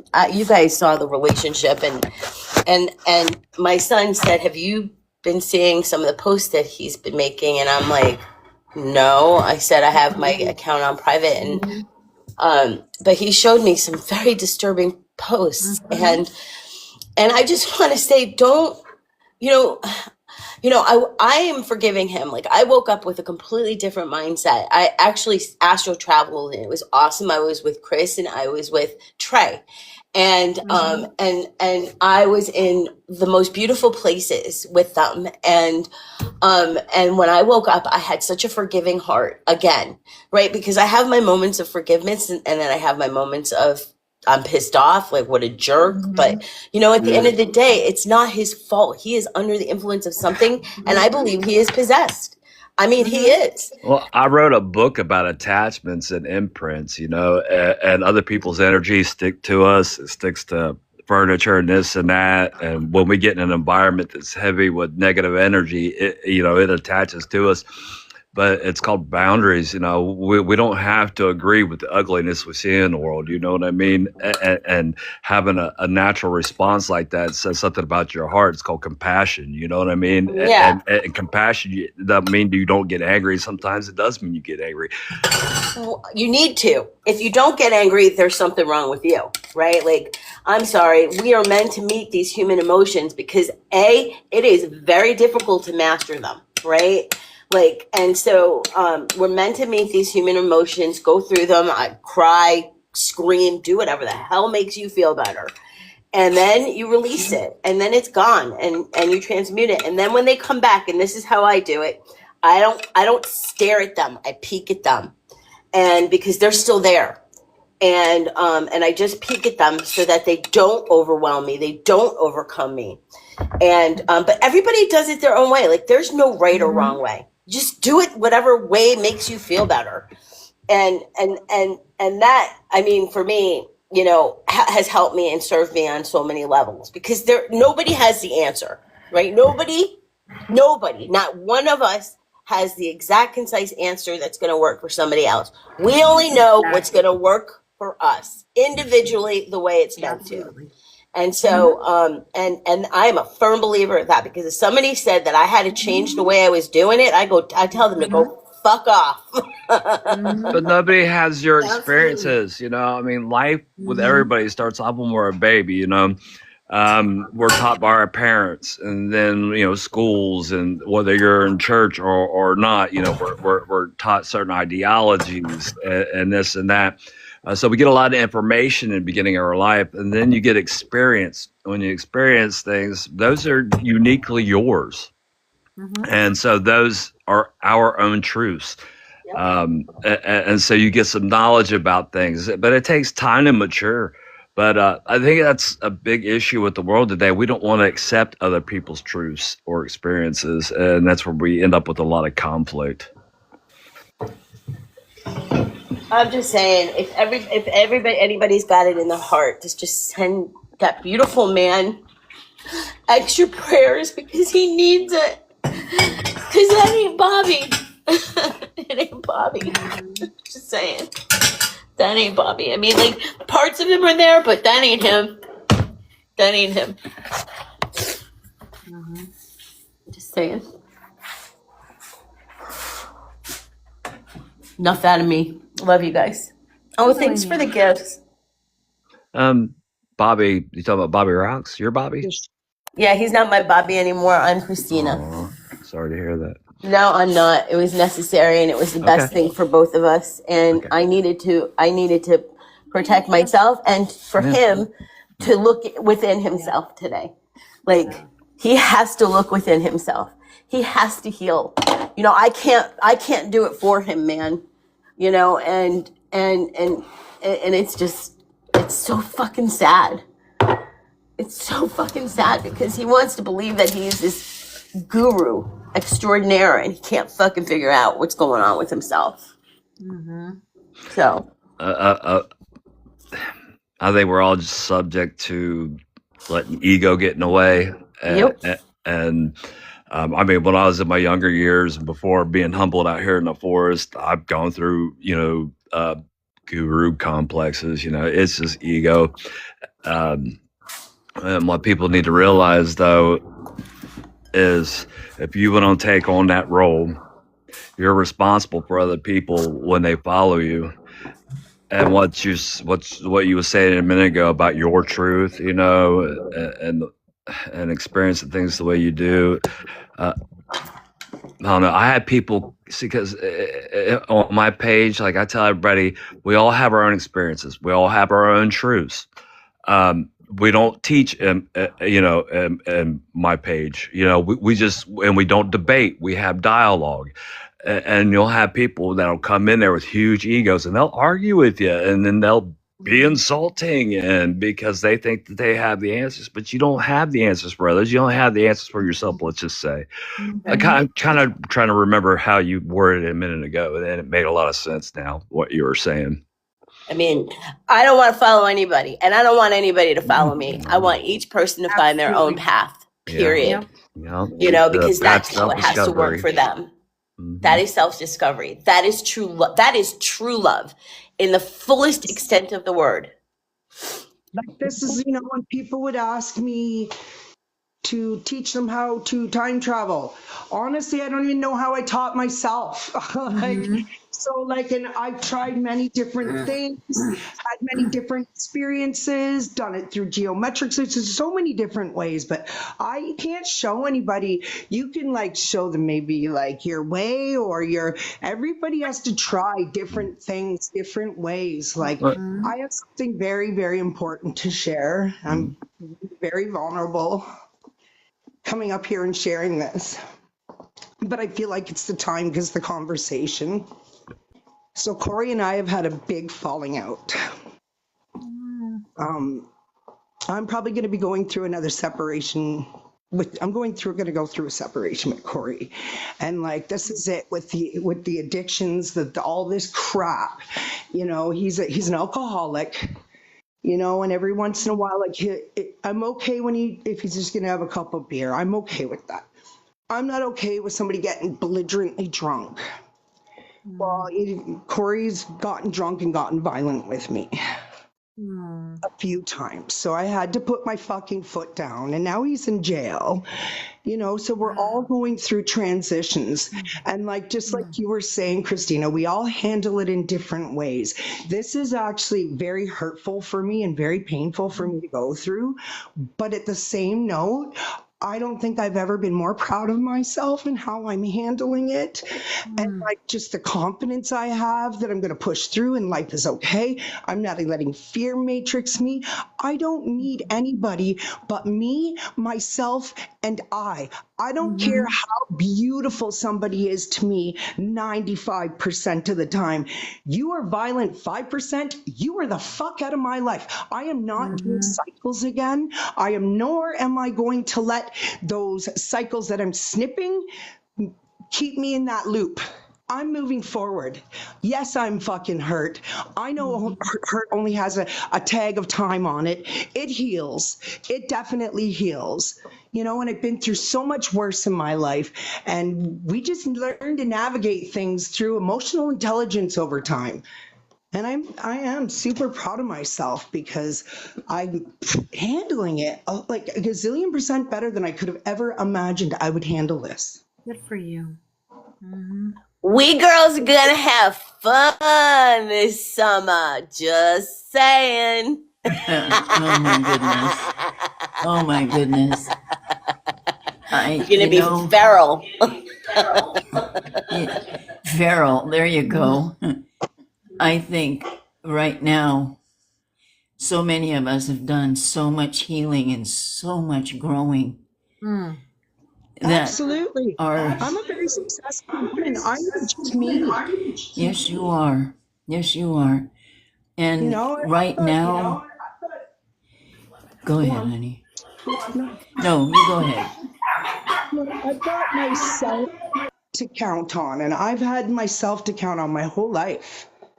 My whole life, and I'm okay with that. Like, I built a business. I've got 20 years experience in what I do. I've got, like, you know what I mean? I got a beautiful home. I'm not going anywhere. This is my home.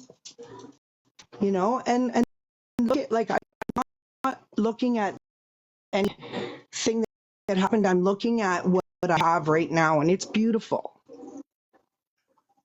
Earned all the keys, you know, finding our center, finding where our strength is.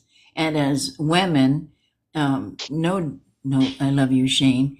We had to go through so much to fight for that goddess within, and knowing our strength, knowing our power, and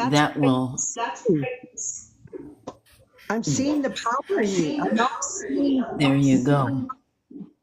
You worked your ass off for that, and you deserve it all. Absolutely. Just saying. Last night, I remember Steve, you were there. I had my grandchildren here, my children here. We were all running around playing, loving. It was one of the most amazing nights I've ever had. I did not realize how heavy Corey's energy was until he was out of my house. It is so peaceful here. Like, really peaceful. There's no alcohol. There's no, like, music blaring, and, like, it's just so nice. I think now too, we're moving into, we are in the new earth energy. And now we have all these keys and we have all this knowledge that going forth, we know how to act. We know how to treat. We know how not to respond, how to respond. And it's such a magical time. And I'm proud of you, Trey. Like Christine, you probably would have put up the ship in the lobby 20 years ago, 10 years ago. You know, you probably would have went down for more. We learned boundaries. I would have definitely, first of all, I'd have been drunk, first of all. And secondly, I would have been, you know, taking all the lashes. And so, like, you know, like, and today we're not those same people for the experiences that we've had. And there is no person, no fucking person, place, or thing that is knocking me off my motherfucking game today. It's just not happening. It is not happening. Nothing is going to keep me from my path, my focus, my what it is that I want to do for me, for Christina, not for anybody else. For me. And this is like, you know, maybe these lessons come about us so that we can look ourselves in the mirror and see that growth in ourselves.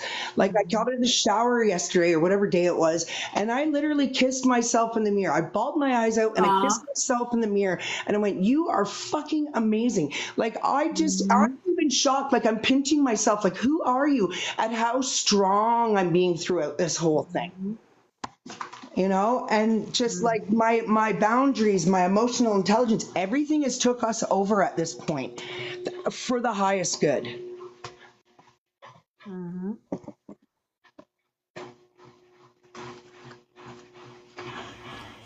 I love being alive and awake for what we're going into. And I think it's just a freaking masterpiece. And when you have that power within your heart and there is no more stopping you. Nothing can stop you anymore. You're fighting for your paradise, for your sanctuary. And that's magic. That's the miracle. We are the miracles. We are the miracles blooming in this new earth. But on the side note, I'm going to do a surprise live like at 11 for helping move some of the weather away from places and sending Mama Earth, some love and energy. Probably only like a half hour, not a lot of your time. So if you're wanting to join, I'm just surprise. I love you. I love you too, Yaya. I'm getting ready to get off here, but I it's a feedback. I wanted to say thank you for having me up. I like what you said, Trey, about emotional maturity. A lot of people are still kind of like kids in their own minds, and that have that self centeredness. And when and I write about my books, I ain't trying to sell nobody nothing, but just talk about something I write about my books is a path self discovery. And when I moved out here in the forest off group 10 years ago, I didn't talk to anybody for 2 years. I took that time for myself, to get to know me inside out, come to terms with my past and what I want in life, and getting rid of baggage that I didn't need anymore, that the world wants you to hang on to and wants you to keep running from. But doing that shadow work and then getting to know your true self. I write about in my books about I came out here and I did that shadow work, went to the darkness, and there I met somebody, and that person became my best friend, and it was myself. And with that, you begin to set boundaries and you do things for your greater good. But when you do things for your greater good, that's actually, you're more accepting of others, and that's like new earth frequency. You know what I mean? You can't accept anybody else until you accept yourself. And I'm not taking away from anybody's experiences here, but like, and I'm not religious, but I am spiritual. But I love when the Lord said, "Forgive them, Father, for they know not what they do." Mm-hmm. And now you can forgive. It doesn't mean that you don't have to have boundaries. You know what I mean? Because that's self-love. But you can also try to be, or not try to be understanding. You just become more understanding. Like they still haven't done their shadow work. Right. But anyways, thank you for having me up. I love the conversation. Anytime, Shane. Have a Anytime. great- You stay warm out there, brother. I'm trying. Like right now, all my water's froze. My tank outside, because I harnessed rainwater out my roof, it's froze.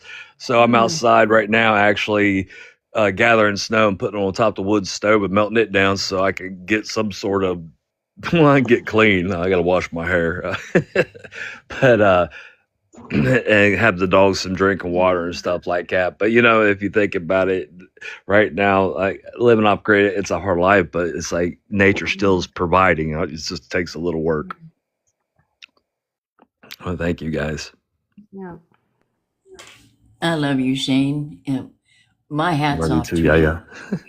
Yeah, You're a brave soul. yeah. The arthritis though these days says, brave Oh, or my not, goodness. this ain't working no more. So I'm about to sell the place and get a sailboat, move down south, but still live off grid though. I love you guys. We'll talk soon. Yeah.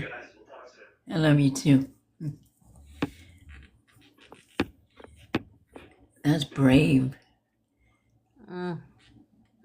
I don't think I have the guts to do that off grid anymore, but I'll move into it gradually.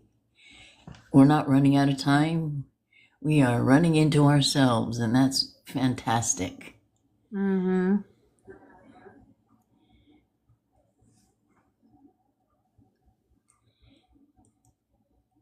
I wanted to call you the other day. I wasn't even going to share this with everybody because I like to keep my life a little private at the moment. But I just felt like, this is the universe pushing you to tell your fucking truth right now, Trey. And so this is what's going on with me, guys. You And can call me anytime, Trey, and you know it.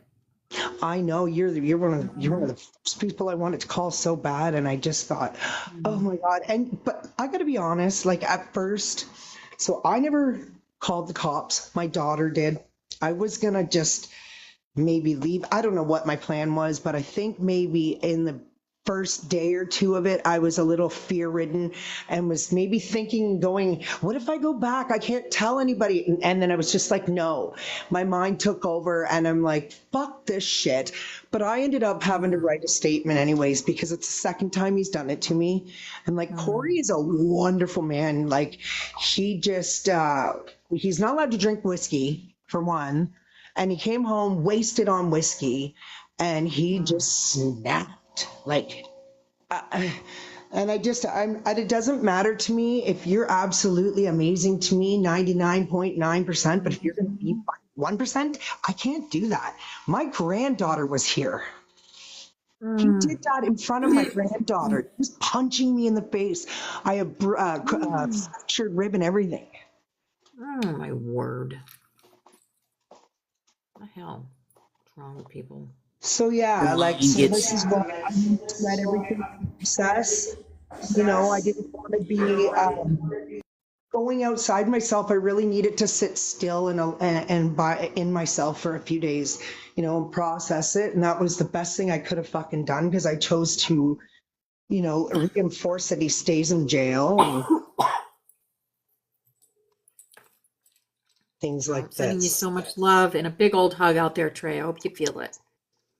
I've got this, guys. Like I said, I'm really, it's given me a chance to really give myself a pat on the back because I'm really floored at like how I'm handling it, how well I'm doing with it, I have too much Pack of in life shit. to be grateful for this is it. I just have way too much in my life right now that I worked too hard for it to be, and I'm too grateful for That's right. to let my emotions or what he's done to me already hold me back. Nor am I going to let him take anything else from me. So I'm like, fuck that. Right. No, I will. He made his choices. Right? He made his choices to act in that way, and he lost. Absolutely. I am Yeah, so and then glad that you are it's safe. like, So glad. So what's really wild, guys, is like we got to use discernment going into these relationships because this man treated me like $1,000,000. I have never once had the words marriage come out of my mouth, and I thought I was going to marry this man, So I got to tell you something. Upon this, the cops had called me in and asked me to please come into the station. They had something they needed me to be aware of. Because I wasn't writing a statement. I was letting my daughter do it. Like, she's the one that called the cops and everything. Because he went over to my grandkids' house and tried kicking their door in, too. Anyway, so that being said, he's got a record of this. There's a record that he has of this. And so he doesn't see his children. He left religion. He was a Jehovah Witness. He left the religion, and he told me he was not allowed to see his children because he left the religion. Now, I know that is actually kind of a true thing in Jehovah's, right? So I believed it. It's not that. He has a domestic on his child, a domestic on his wife. He's got domestic mischief in another relationship. He's got a peace bond for stalking a fucking bartender. Like the stuff I found out was like, are you kidding me? I would have had no idea. Like no clue. What if I married this man and found this out 10 years down the road? Just You hit it glad well. you didn't. You hit it well. Wouldn't have known because you probably wouldn't have been here. That 1%, I keep hearing about that. Like, I hear that 1%, and all I keep thinking is if there's a 1% doubt in anybody, I future, my future self, background checks. I'm sorry. Background checks. Right? I think I thrive best alone, you know what I mean? And guys, things are so good for me. My license is being reinstated right now because I lost my license for 8 years. So by the end of summer, I'm going to be able to drive my own fucking brand new vehicle. Business up and going, mind you. and I collaborate in a business, but we just got to learn, we got to separate it legally, our business. I still have all the skills in the world. I still have this beautiful home. I still have joy in my heart. I That's right. still have my grandbabies. I still Don't have take my any of that away. children. I have way too much to be grateful That's for. very true. So Well, proud as a of you. survivor myself, I'm just glad you're okay. I'm sorry, Yeah. didn't mean to interrupt you, Christina. Yeah, me too. It was pretty violent. Yeah. I will. I'm just glad you could see it. Yes, absolutely. Like I said, like what Christina saying, you know, I would have gone back. I would have, and I almost could feel that old version of me taking over when this first happened. And then I'm like, I am not going into survival and flight. No fuck way. No way. You know, and I just, when I had a second to really evaluate, and this was the importance of me just being alone for a few days and not talking to anybody and just, you know, I didn't want outside influences. I needed to figure it all out on me. And this is the outcome. And I think it's the best outcome that could have came of this. Isn't I it almost feel interesting? because I was worried that I was going to like with an alcoholic forever, No. you know, and like I don't mind. I like to have one or two Guinnesses. I don't like getting drunk. I don't think there's any need to drink more than 2 or 3 beers in a night. Like that's a lot to me. Isn't it interesting when it happened to me too, when our abuser at the time abuses us and the children aren't around and stuff, and we tuck it away. But when it happens in front of children, in front of our Yes. grandchildren, That's there's why something I took the stance coming because I out. thought my granddaughter needs to see that this is not okay and that you call the police and that you do not let a man get away with this, period. Yeah. And it'll never happen again, ever. Yeah.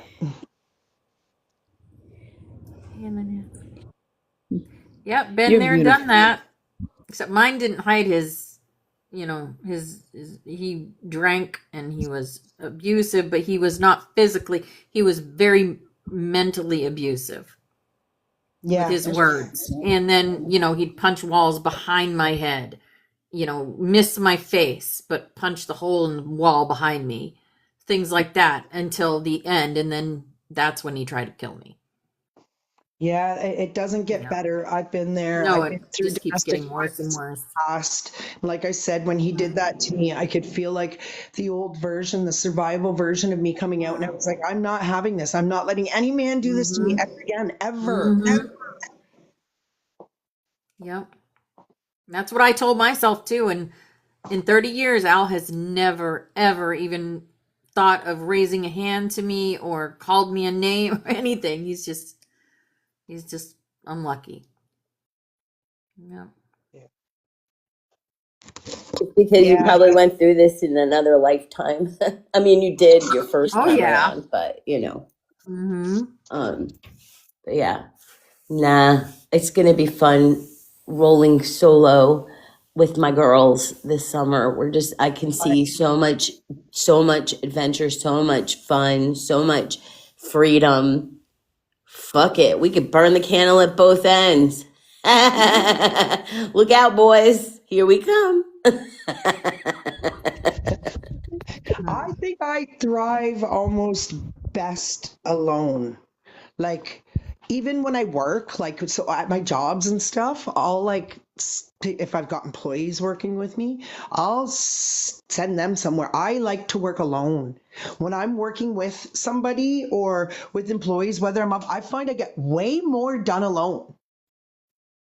And I just think that I love Corey. I am very grateful for the absolute amazing experience that I had with him because I'm telling you, there's way, way more good memories than bad. We don't fight. We don't fight much. This isn't a couple that was always fighting, or this is a very random, so it's almost like even more like it's just so shocking. But anyways, yeah, like I just want the best for him, and like, I don't know.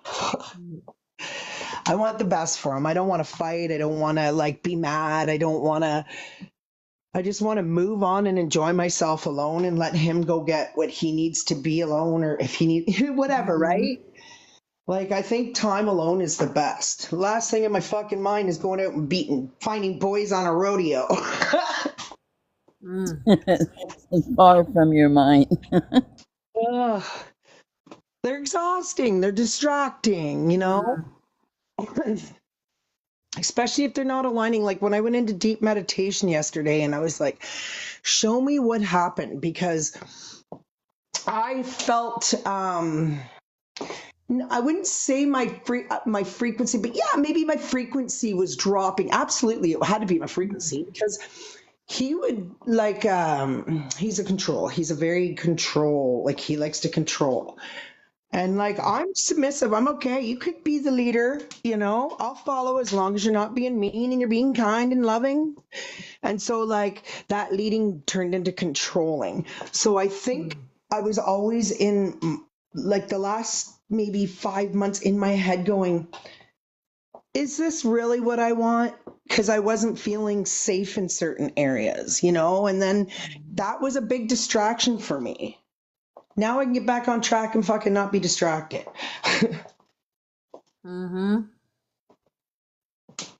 Yep.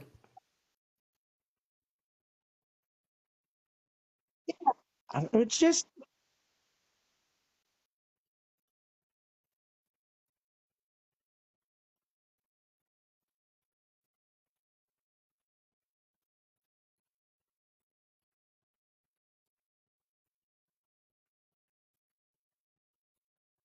girlfriends. yeah, And girl. I mean, like that's where I'm at. Like I'm in no means in any shape, way, or form looking for any type of like relationship. No, Oh, thank you. it's Not yourself. going in that direction. Yep. It really And is. I spent 10 years alone, single, before Corey. I dated two people in that time. One was that guy out west, and then a couple years prior, I kind of dated somebody a bit. And I had elevated and enjoyed, and my feminine energy was really like peaking then, you know? And so that is very important that we learn to stay in that, because I have moved into, like, I walked into this relationship with very feminine energy. I didn't work pounding the pavement all the time. Mind you, I'm not going to complain because been a great thing. Thank God I did. But I did that because Corey kind of was like that with me. Like he was like, you need to make more money. You need to, you know, so he pushed me into a very masculine energy over time, you know. And then when I was making just as much as he was getting a little bent out of shape. It was like, holy fuck, I can't win. Right. So it's that stuff holds us back. Yep. All right, guys, it's 11:11. Last song of the day. Here we go. Can't listen to this without feeling the joy frequency.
Thank you, child of God.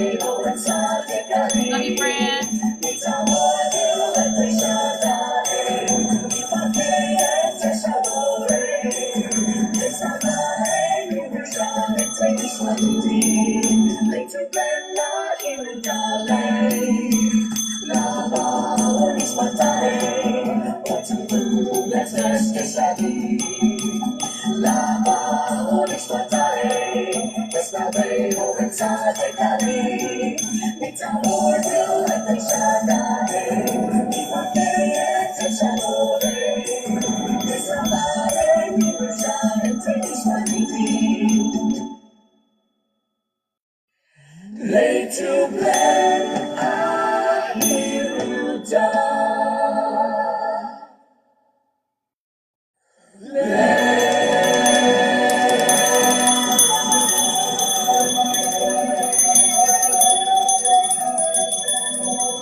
All right, guys. Have a beautiful, beautiful day. Namaste. You are loved.